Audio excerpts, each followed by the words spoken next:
Арыбаңыздар, урматтуу телекөрүүчүлөр. Кеп маданияты маселелерине арналган сөздүн көркү көрсөтүүсү сиздердин назарыңыздарда. Бүгүнкү программа сүйлөө маданиятында эвфемизмдерди жана табууларды колдонуу жөнүндө.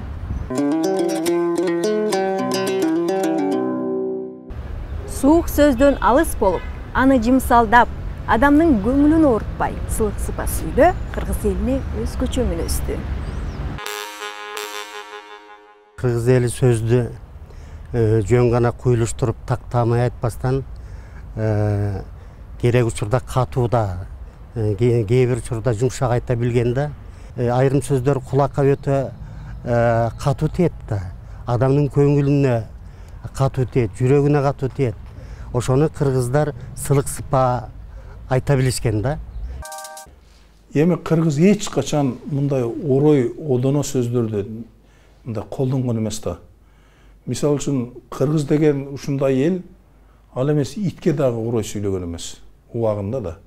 Азыр баары орой мындай деп атпайбы? Мунун баары кыргыз болбогондордун, кыргыз маданияты билбегендердин айтып аткан сөзү да. Угум сага айтам, уулум сен ук. Керегем сага айтам, келиним сен ук. Сен деген сенек сөз, сиз деген сылык сөз. Гел демек бар, кет демек жок. Итти дагы кет дебейт. Кет деген сөздүн өзүндө жаман маани бар деп аны колдонбойт. Мен кетейин деп да айтпайт. Мен барайын дейт. Мен чыгайын дейт. Мен аттанайын. Мен жолго чыгайын дейт. Анда мен жөнөй берейин дейт. Мен кетейин деп айтпайт. Эч качан бирөөгө кетеми сен дебейт. Ай кете бербейсиңби дебейт. Бара бербейсиңби дейт. Жөнө анда дейт. Жолго чыганда дейт.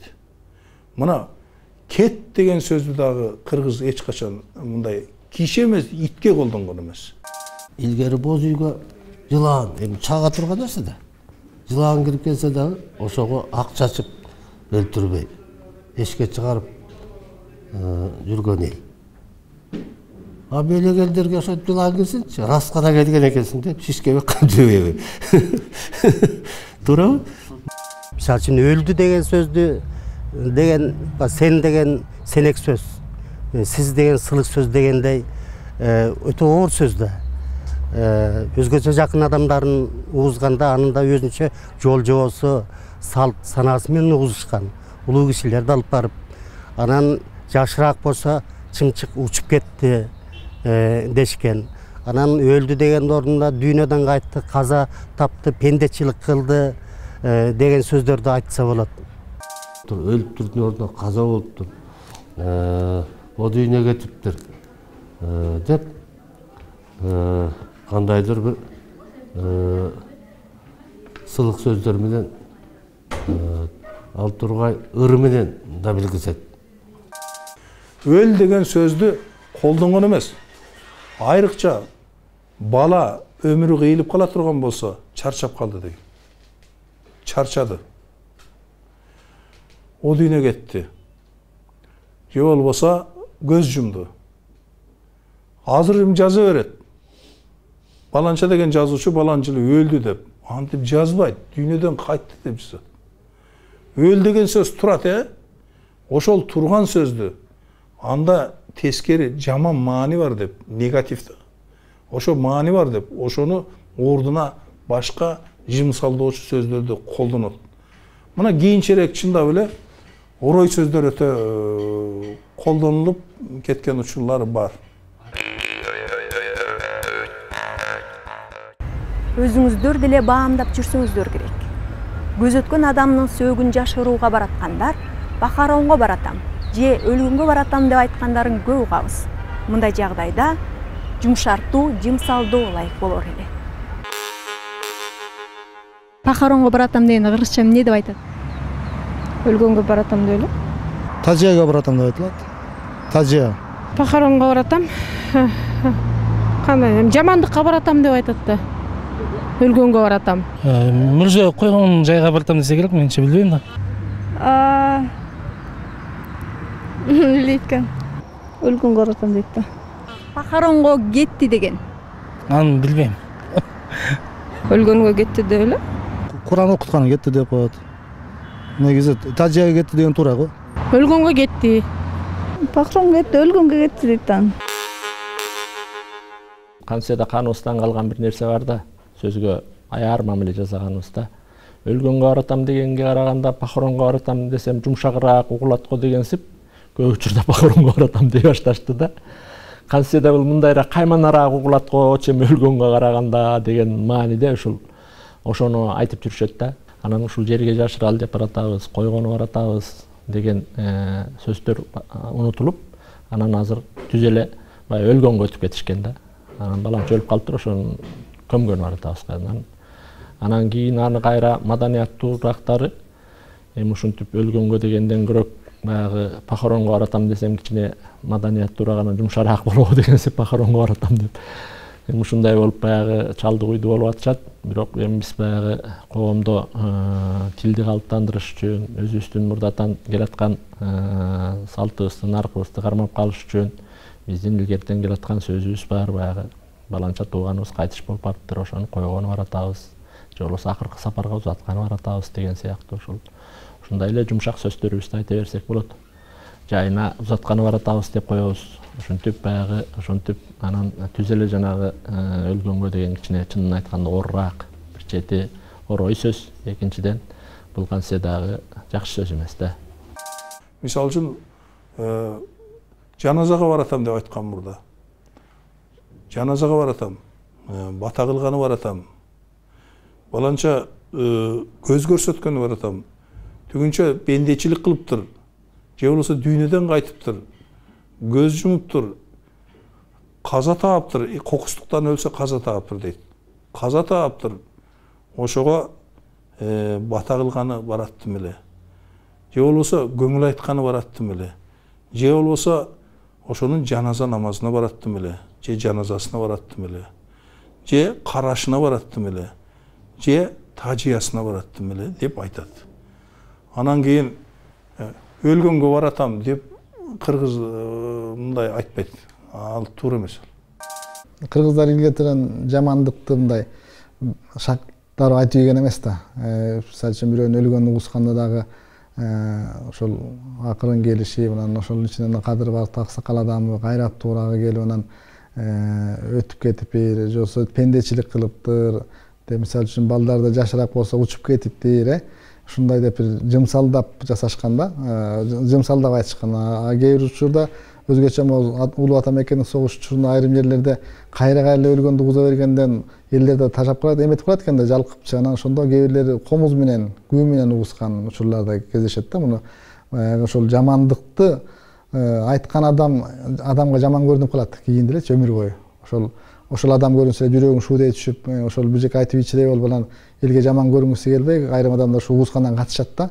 Ошондуктан анан согуш убагында жанагындай уузу көп болуп кеткенде, уузар адамдарда ошондой болуп кичине тартынып калгандыктан кээде ошо күү менен угускан учурлар болгон да. Мына жана кет бука дегенди байыртан айтып келатат. Угузууда күү менен угускан. Комустун күүсү менен. Негизинен түштүктө тазияга кетти деп айтышат да. Тазияга деп коет.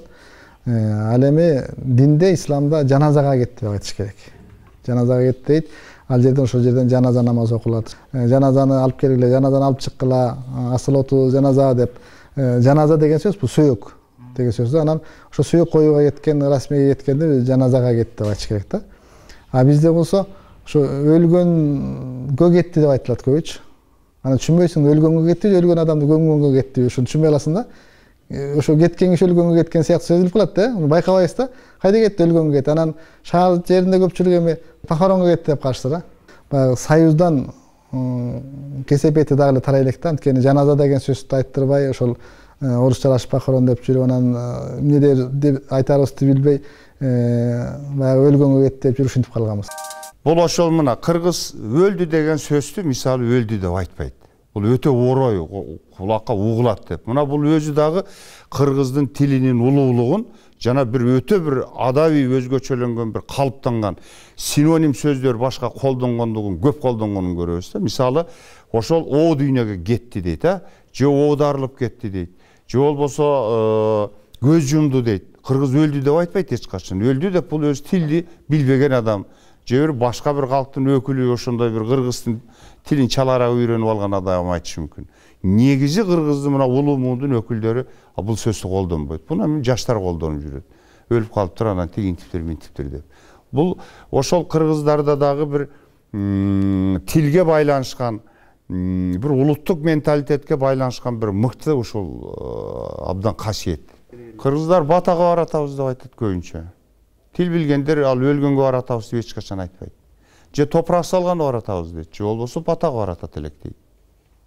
Же болбосо баланча энебиз же бир абабыз көз жумган экен, ошого батага баратабыз деп айтат. Кийин да Куран окутуп барып атпайлыбы? Ошону дагы көбүбүз билбейбиз да. Кайда кетти Куран окутканы кетишти? Куран окутканды тойго деле дуа кылып Куран окута берсе болот да. Куран окутканын биз сөзсүз эле өлгөн жерге барганда Куран окуш керек деп калдык да. Айрым учурда жакшылыкка бир дуа кылып Куран окуп баштайын десең чочуп кетет. Той эмне болот, той болбосо Куран окуп каякта балени баштап атасың дейт да. Ошол сыяктуу эле бул ошол өлгөн адамга кийин баягы көңүл айтып барганды азап ата деп коет. Азага бардык, азап атага деп. Мисалы үчүн Манастар эле бар. Мисалы үчүн Тайбурул азага келген мал болгондо, ошо азап атага жетелеп келген кошумча сыяктуучу. Ошондой айтылчу аза депчи. Азап атага бардык, азалап келдик. Ушундай аза деген сөз бул баягы артында эскерүү деген сөз да. Аза күтүү. Ошол азап атага барып келдик деген демек, ошол өлгөн адамга Куран окутуп барып келдик деген сөздү азап атага барып келдик деп айтчу. Ушул нерселердин баарысы эле өзүбүздүн тилибизден чыгып кетип баратпайбы? Ошону байкабай атабыз да. Кыргызда бири-бирине ууларга болгон сый урматын, мамилесин тергөө аркылуу да билгизишет. Бул эми тергөө бул Кыргыздын бир маданий этикасына кирет да. Кыргыздын өзүнүн да улуттук маданий этикасы бар. Ушул маданий этикасында ыйба, иман деген бар да. Ыйба деген сөздү ушул этика деп койсок болот. Анан ушул ыйба кылуу деген баягы бир сөз бар эмеспи? Атыңан келин эмес мындай киши деле улуу кишини атынан айтсаң, "Ай, сен эмне менин бешигимди терметтиң беле?" дейт да.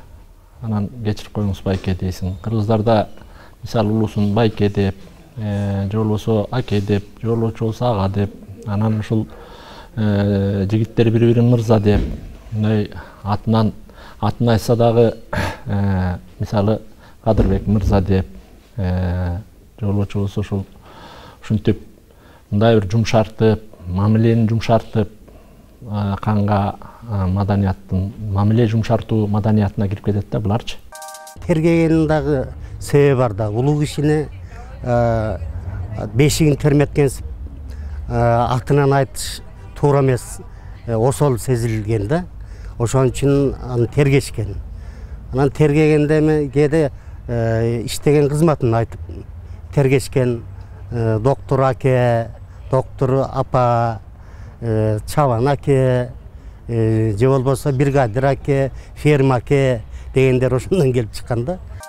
Кыргыздын бул каада салтына кирет, ошол улууга урмат, кичүүгө зат дегендей ошол айрым адамдардын, ошо келиндердин эле өзүнөн улуу кайнагаларына, кайнаталарына болгон ызаат мамилесин ошо тергөө аркылуу билдирет да. Эми ошол кашкайып туруп баланча түкүнчө деп ата ошол атасынын атын айтып, баланча иштебей, ошол атасын, ошо кайнагасын, ошо кайнежелерин баарын тергеп, мындай жумсалдап айтып койсо болот да. Бул биздин элдин өтө байыркы эле экендигин, жана бир ак сөөк бир катмардан турган эле экендигин өтө чоң бир маданиятты көрсөткөн нерсе. Мисалы башка элдерде мындай жок, башка элдер үч баланча түкүнчө деп кайрыла берет. Бул эми тең туш менен тең туштун ортосундагы мамиле бирдей экендигин, ошону кыргыздар кайрылууга да салган да. Улуу менен кичүү сүйлөшүп атканда анын өзүнчө бир жөн, өзүнүн тили же болбосо бир кайрыла турган бир эреже, жол жоболору болгон. Мына ошондо келин менен кайын журттун ортосундагы, келин менен мисалы жеңези менен кайнынын ортосундагы бул өтө кызык маданият. Бул эмнеден улам келип чыкканын эми так азыр мындай деп айтыш кыйын, бирок болгоп биз бул өтө бир чоң маданий сый урмат көрсөтүүдөн улам келип чыккан бир бул айтар элем, бул эми карапайым элден эми жаралбайт. Өзү мындай алганда мындай бир чоң маданиятты дайым улуттун маданиятын бир ак сөөк катмар алып жүрөт да. Кийингенде да, жүргөндө, турганда, бири-бирине мамиле жасаганда, чоочун адамга мамиле жасаганда, мына ушулар кыргыздарда абдан өнүккөн да. Муну ойлойм, бул өзү көбүнчө ушундай эгерде бир башка элдерде болсо, өтө бир байыркы элдерде болушу мүмкүн. Бул өтө байыркы көчмөн элдерге тиешелүү бир өзгөчөлөнгөн маданият. Эми ошонун ичинде деле чын эле башка түрк элдеринде мен али мындай байкаган жокмун. Муну эми мындай изилдеп карап көрүш керек. Бул менимче ушу кыргыз түрк тилдеринде гана бар. Мисалы үчүн англис тилинде улуу кишилерди келине кайнатасын жек деп эле айтып атпайбы? Атынан эле айтып атпайбы?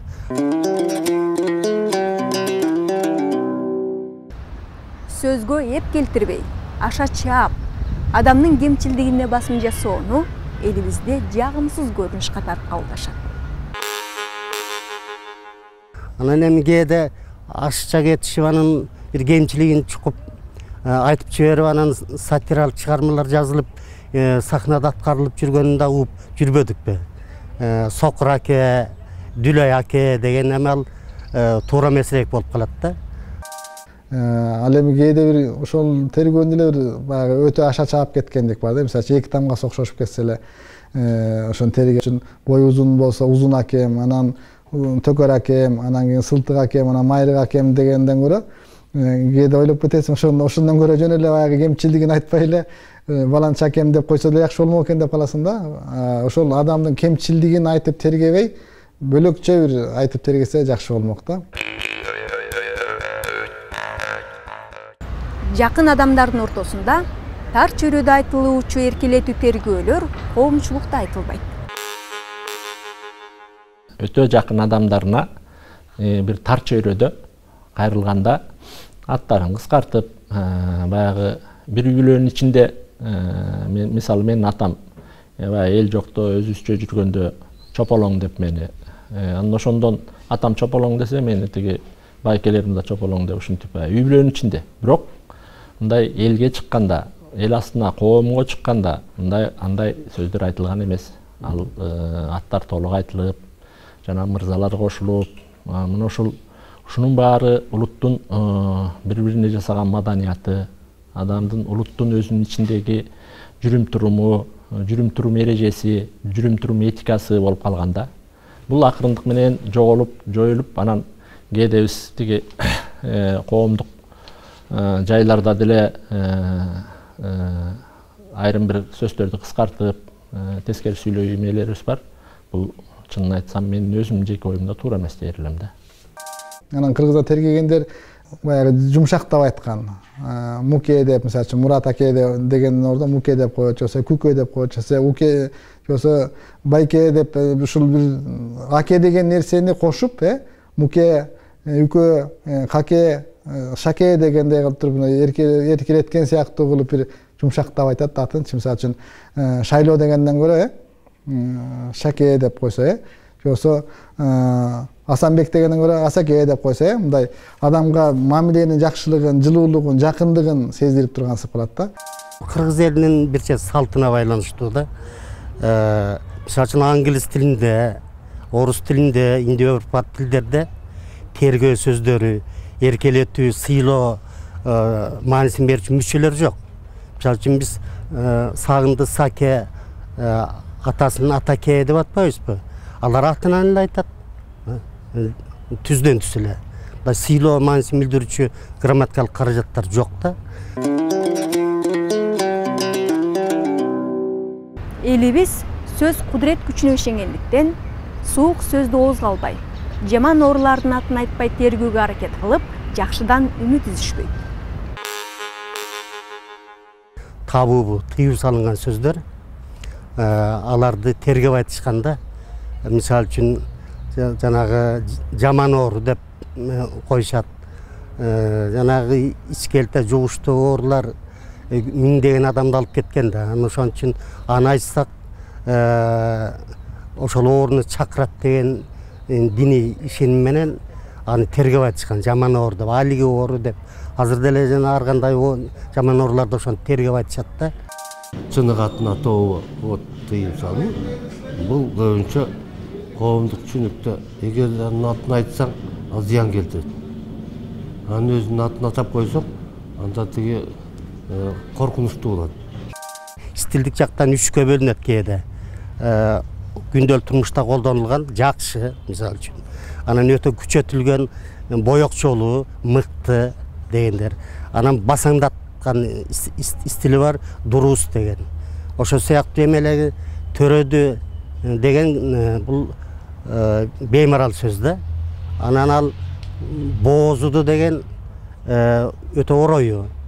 Анан көз жарып алды, же болбосо тууду дегенди. Көз жарып алды деп коет. Кош бойлуу болуп калыптыр дейт. Сен семирип кетипсиң деп айткан катуу тийиши мүмкүн. Ошон үчүн толуп алган турбайбы бечара деп коет. Мисалы илгери кыргыздар кадимки эле гүлдү чечек деген. Мына азыркы эле гүлдөрдү чечек дейчү. Ал эми чечек деген оору болгондон кийин адамдар анын атын атаса жайылып кетет оору деп. Аны айтууга тыюу салып, фарс тилинде гүл деген сөз көткөн. Анан кыргыздар бул адамдын атын эмес, оорун да тергешкен, мисалы үчүн, чыйкан чыгып калса, ошону айтпай, бир жосо катуу ооруп атса эле бир ысыктап калыппыр, тумоолоп калыппыр деп, ушул бир нерсени мындай ошол оорунун атын да айтпай, мындай тергеп айтышкан да, жаман оору экен деп, ушундай нерсе менен ошол өздөрү бир ырым сыяктуу кылып, ошол оорунун атын айтпай тергешкен да. Ошондой эле бир өзүнчө япондордо да бар экен да. Япондордо жок деген сөздү лексикондон алып коюшуптур. Жоктун арты жок депчи. Жок деп айтышпайт экенлерчи. Ошол жок деген нерсе жок калып барат депчи. Көрдүңөрбү? А бизде болсо эки кыргыздын бири эле бүгүн жаманбыз, кечээкиден бүгүн начар болуп баратабыз деп заманыбызга таарынып, өзүбүзгө таарынып, анан өкмөткө таарынып отурбайлыбы?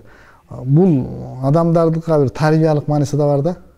Ошол жакшылыкка үмүт этип, жакшылыктан үмүт этип жашаш керек экен. Мисалы үчүн жаман ооруп атса да кыргыздын жакшы жери бар, жакшы дейт да. Оозуна суу тамызып атсаң дагы кыргыз жакшы дейт. Ушул дагы биздин жакшы салт болгон илгертенчи. Жакшылыктан үмүт эткен. Анан ошол жаман нерсенин артынан айтпаган, анан ушундай бир жана жаманчылыкты дагы бир тергеп айткан, анан ошол учурда мындай өзүнөн улуу адамдарды, сыйлуу адамдарды дагы атынан айтпай, кашкайып турбай, бетин айтпай, жымсалдап, сылыктап, ошого бир сый мамилени ошондой атынан айтпаганга аракет кылышат. Менин чоң апам бар эле, раматылык. Ал кишинин сүйлөгөн сөзүнө өзүнчө словарь керек болчу да. Сөздүк керек болчу.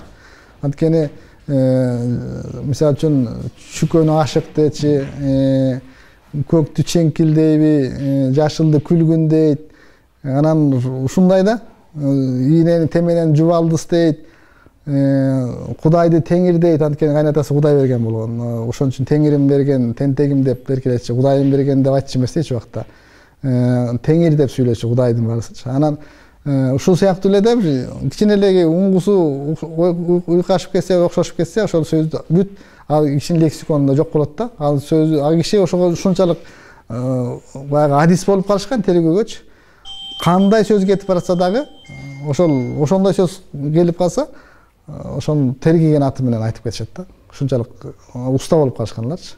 Анан ошондон бир эле кичинекей сөз айтылып кетсе, же атын айтып алса, ыйлашканга чейин башкан. Ошолор ыза болуп, ыйлап, уялып, ушунчалык бирөө угуп койгондой болчу.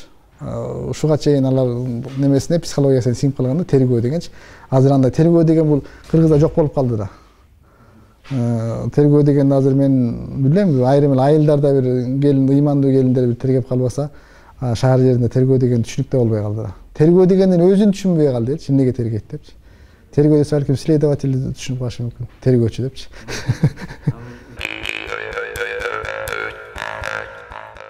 Тергеп айтуу кыргыздын каада салтына жарашып, улуу кичүү ортосундагы сый урмат. Бул жашоо эрежеси, бул улуттук менталитетке тиешелүү, улуттук жашоо образын кармап турган нерсе да. Мен айтар элем, бул абдан кыз муну бир талкуулап, эгерде бир өзүнчө тема кылып ачып, ошону бир тереңдетип, анан чын эле азыр абдан жакшы суроо берип атасың. Ошону уланта турганбы? Бул уланта турган касиет, бир уланта турган бир жол эреже деп айтар элем. Бул каада салтка тиешелүү нерсе да бул эми. Тергеген оңдой. Эми мисалы үчүн кайнатасынын атынан айткандан көрө эми ата деп койсо, чоң атасы, өз атасы болуп, кайната немелер болуп, 4-5 атасы, 2-3-4 атасы болуп кетиши мүмкүн. Анан аларды бири-биринен айырмалаш үчүн айрым бир сөздөрдү ыктуу колдонсо, жанагындай кемчиликтерин чукубай, же кызматы менен айтса, тиги кайнагасы мисалы үчүн келиндин кайнагасы бир нече кайнагасы болсо, кесиптер боюнча айтса болот. Тиги мугалим аке, тиги инженер аке деп айтса болот. Бул тергегенден эч кимге зыяны жок. Бул кыргыздын бир жакшы салттарынын бири. Келиндерибиздин тергегенин, аке деп койгонунан аландан эч нерсе болуп кетпейт. Ошол улутубуздун баягы бири-бирибизге байке деп кайрылганыбызды, аба деп кайрылганыбызды, аке деп кайрылганыбызды бул жаман эмес, бул жакшы нерсе. Ошондуктан муну улантышыбыз керек. Тескерисинче жанагы баланча ич дегенди кошуп алдык. Мага Чолпонбек абыке ич деп кайрылышат. Мен өзүм атамдын атынан эле катталып калгам абыкеев болуп элечи. Анан ичи жок эле Чолпонбек мырза деп койсо тең туштарым. Жолбочу болсо Чолпонбек байке деп койсо жаманбы? Келин кезектерге эле тиешелүү эмес. Бул ал негизи эле кичүүлөрдүн баарына тиешелүү да. Биз улуу кишилерди эч качан атынан айта албайбыз да. Айтсак жанагындай өтө орой тиет. Эркектер эми баягы келиндерди тергебейт, бирок алар жанагындай саке, каке деп айтат да. Аны кээ бирөө сорустарды туурап баланча деп айтып атпайбызбы? Эми ал дагы бир өзүнчө бир коомдук көрүнүш катары жашап кетүүгө акылуу да. Заат кылуу деген сөздөр бара-бара унутулуп баратат да. Ошол заат кылбайсыңбы?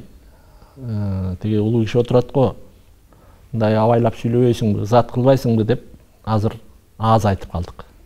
Мурда баягы бир учурда баягы эдиреңдеп кирип барсаң, улуу кишилер отурса, анан оюңа келгенде эле дөөрүп сүйлөй баштасаң, отур, акырын, зат кыл, бул жерде мындай улуу кишилер отурат деп коер эле да, кагып коюшар эле. Анан ошондо сен баягы унчукпай отуруп калар эле. Уялбайсыңбы деген сөздүн мааниси менен зат кылбайсыңбы деген сөздүн мааниси эки башка. Муну уялбайсыңбы деген сөздөн зат кылбайсыңбы деген сөз, тартынбайсыңбы, мындай бир кичпейил болбойсуңбу, мындай бир маданияттуу жүрбөйсүңбү дегенди түшүндүрөт да. Мына мен жанагы кыргыздын сөздөрүнүн азайып бараткан жөнүндө көп какчап жүргөнүм. Ошого окшогон биздин көп сөздөрүбүз акырындан жок болуп, анан кан жаныбыздан чыккан сайын ошол маданияттан, биз ошол сөздүн таасиринен, ошол сөздүн бизге тийгизген касиет кусурунан баарынан ажырап атабыз да. Ошонун кесепетинен жана биздин эл катары башка элдерге аралашып бузулуп баратканыбыз, кыргыз болбой, кыргыздын касиетин сактап калбай, кыргыздын кусурун сактап калбай, кыргыздын кудуретин сактап калбай, кыргыздан алыстап баратканыбыздын бир сыры ушул жерде сөздөрүбүздү, кусурлуу сөздөрүбүздү, касиеттүү сөздөрүбүздү, кадырлуу сөздөрүбүздү жоготуп баратканыбызда турат. Мына ошону жоготпогонго аракет кылышыбыз керек. Сөз кудуретин унутпай, жаман сөздөрдү оозго албай, салтыбызга ылайык тергей билип, суук сөздөрдөн алыс болсок, экибиз чөп жейт чыгар. Бар болуңуздар.